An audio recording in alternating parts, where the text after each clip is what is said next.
Welcome to Uncaged, a show that celebrates thought leadership from today's top business leaders. The program provides a voice to amazing executives from around the globe who are shaping the world of business today and mapping the path to the commerce of tomorrow.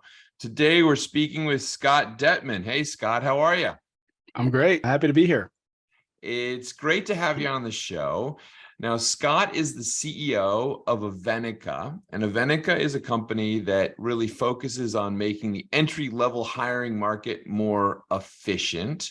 We'll talk about what they're doing in the lovely talent wars and the talent demands and the talent battles that we're all facing these days. But before we get there, Scott, tell us a little bit about you and your career. Sure. I am a poor kid who grew up on the south side of Milwaukee, and I had to kind of scrape and claw. And by the time I graduated college, my resume wasn't much to look at, and graduated college in 2009, which, talk about talent wars and different things. Not the best time in the U.S. to be graduating. Oh, yeah. Thinking about that. 2008, that's a tricky moment. Yeah, it was rough. I had a political science degree. My intention was to go to law school, and then towards the end of college, I decided not to do that. So sort of found myself in this spot where I didn't really know what to do. So I just started applying to jobs like crazy and got one interview and was only given that interview to inform me that with a political science degree, I had no business applying for a job in business. I kind of used that opportunity to share my story, talk about things I'd been through, and walked out of there with actually a better job than the one I applied for, which was a great opportunity. But it always sort of solidified this idea in my head that, the resume is one of the worst business tools that exists, right? It doesn't tell your whole story. And so I did that for a few years in the healthcare consulting technology space. Then I decided to go back to school, and I pursued a PhD in data science and was recruited to come out of that program to a Manpower Group, in the Milwaukee area. That's where they're headquartered, and really was sort of like a kid in a candy shop. I was sort of tasked with being their first data scientist and helping them sort of make sense of the millions and millions of data points that they capture around the globe when it comes to the world of work. And through that process, I met some amazing people, had great mentors, and learned a lot about the human capital industry and some things that I thought maybe should be different. And so that kind of led me to Avenica and where I am now. Yeah, so it looks like Avenica is working on some really interesting ideas. I love the data science background, and I love the story that you have about, working on kind of rethinking the use of a resume, or maybe kind of blowing it up at some point. And tell me more, though, about how you and the team are shaping Avenica and where the business is headed. Yeah, so, fundamentally, we believe that the secret behind great companies is and always has been great people, right? We kind of start from that premise.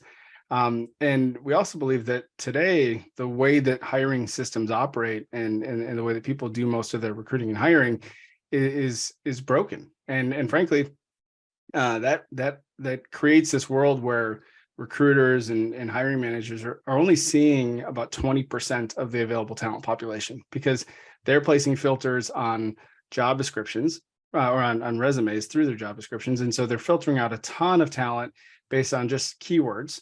In addition to that, they're only seeing applicants that are interested already in the job that they have, which, if you are in an industry that is not one of the sexy industries out there or not a big brand name, it's hard to get the word out. And then on top of that, we as human beings, we have a lot of bias, right? And we use a lot of bias, heuristics to kind of help us make decisions faster or more efficiently. But sometimes that bias can be really sort of ill-informed, right? Yeah. And when it comes to hiring, there's a lot of guesswork. There's a lot of subjectivity. But we live in this world that is just filled with access to data and information. But for some reason, in the world of hiring and human capital, we've kind of just dug our heads in the sand and not paid a ton of attention to it. So what we've done is we've built this truly sort of supply side model for launching careers. So we attract thousands and thousands of people to work with us each and every week, and we take them through a system that we call levels. It's almost like levels of a video game, right? But it's like little miniature tasks, because to be successful in an entry-level position is really all about, being able to complete tasks, to do it, to do what you say you're going to do, to communicate effectively, to follow directions, to, all sort of basic kinds of things. And then you layer skills on top of that. But what we can sort of assess for is, how good of a communicator is someone? How good are they at, thoroughly reading instructions and then following along and doing this and doing this. We assess them with our own, personal assessment called Halo. And by the time they actually meet with somebody from our team, we've got this kind of, robust portfolio of data that is already sort of surrounding them, that we can bring to bear, plus their assessment results. And then we get to really hear their story, right? And so you put all of those pieces together, we can predict success in certain types of organizations, and we can basically map potential of individuals, and then help them launch their career. So the reason where I say we're a supply side model, really what it starts with for us is the talent. It's all about the candidates first. We start there. We kind of understand the talent that is coming into us, what they're capable of, and then we start to align those individuals and their superpowers to where they can have the biggest impact. And that's when we bring in the demand side. Most of this world, the human capital world, starts with the demand side. I go to you as a hiring manager. I say, what do you need? You tell me, and I go try and find it. We don't employ any recruiters at Avenica. Everything we do is about stamping the heart of the candidate and helping them, tell their story and unleash their potential. And we've had a great deal of success doing it. So who are your customers? So we've only been doing this, a few years now. So we really initially kind of targeted in on like insurance, financial services, logistics, right? So it's kind of what I think of as like the backbone of the economy. But the organizations that don't necessarily always have big brand names, or not big, consumer product companies or something. And those are the companies that don't have the same brand recognition for somebody who's coming out of school, or somebody who's looking to launch their career. So we focused in those areas. We also, frankly, targeted insurance, because insurance is one of those industries that employs so many people across the country, right? But so few people have a really positive viewpoint of insurance. So, a lot of people looking to launch their career have never even thought about a career in insurance. Everybody thinks career in insurance means I'm going to be selling life insurance to somebody, but there's just a massive infrastructure that requires a ton of entry-level talent.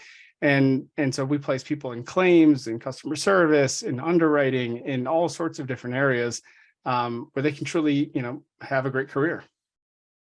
And so, just so I understand, so a business would essentially hire Avenica, and then you would apply your kind of vetting and data science solution to helping them basically surface maybe different candidates than they would get in a normal process.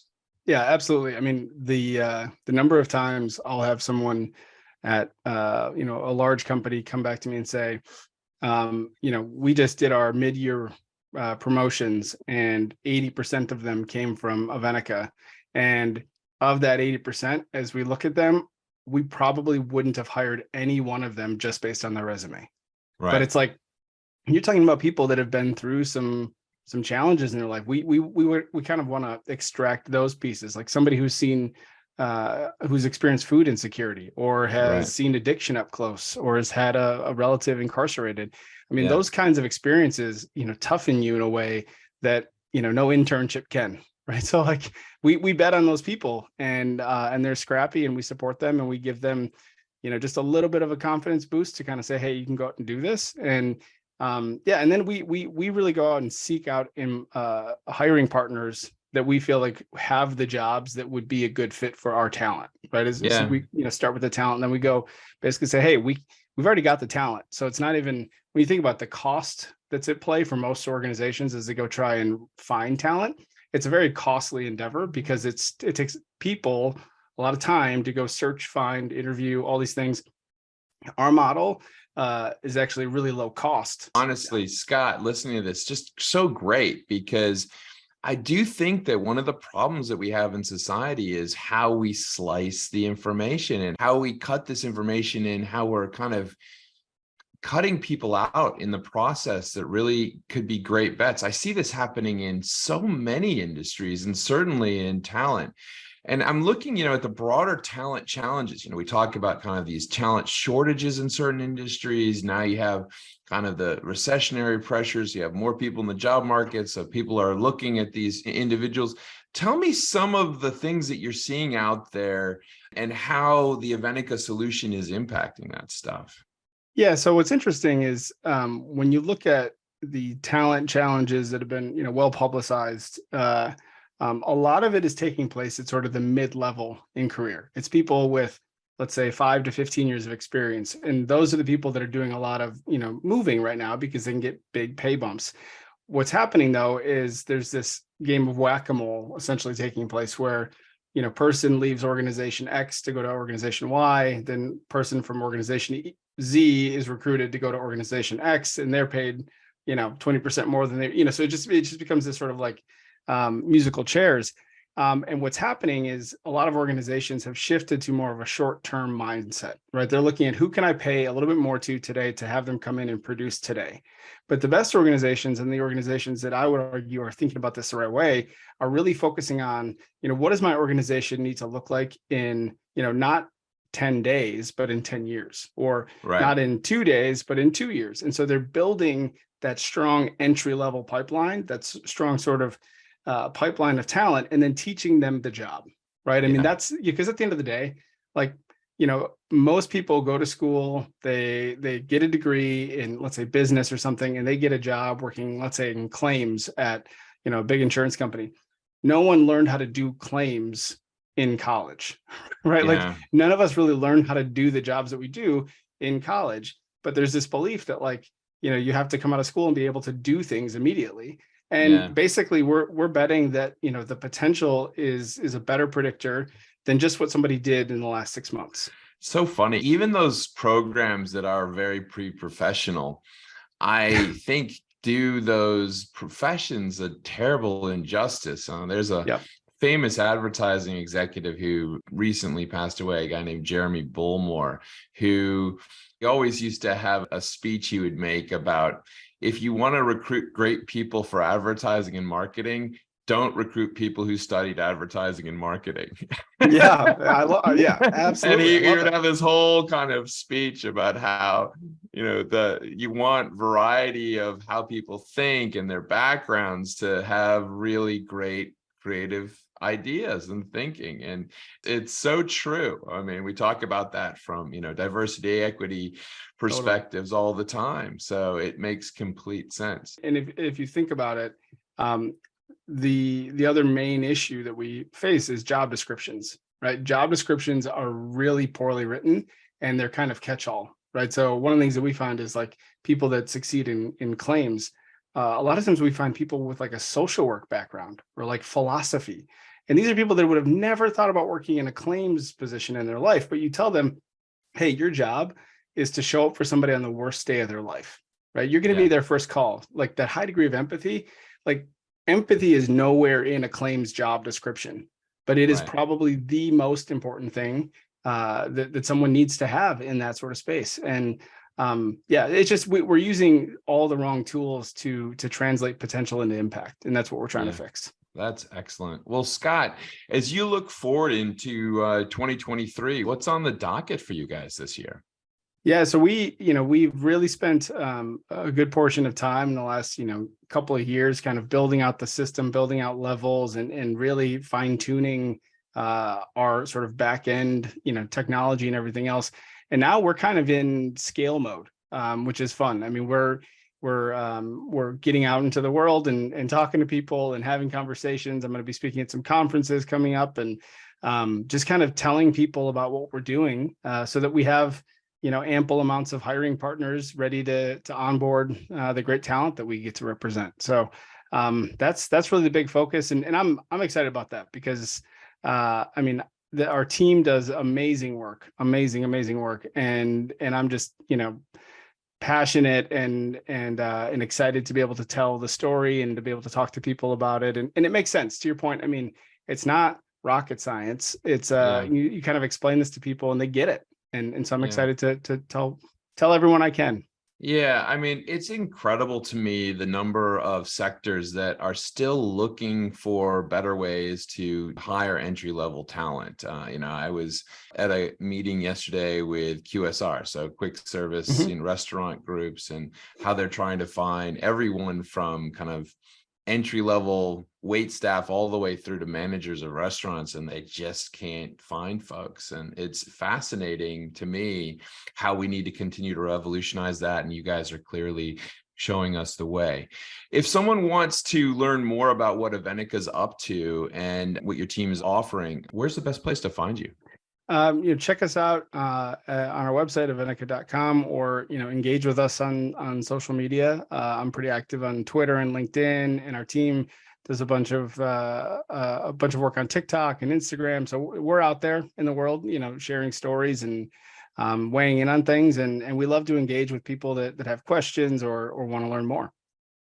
Well, Scott, thank you so much for being on the Uncaged show today. We've been Thank speaking you. with Scott Dettman. He's the Chief Executive Officer of Avenica. He is working on making the entry-level hiring market more efficient. We've been talking about how they are working on everything from making that ability to find new talent out there in a really slicing the data in a new way, and maybe bubbling up factors that kind of get missed in that process, which is really, really critical. Scott, thank you so much for being on the show today, and we look forward to having you back. Thanks. Cheers.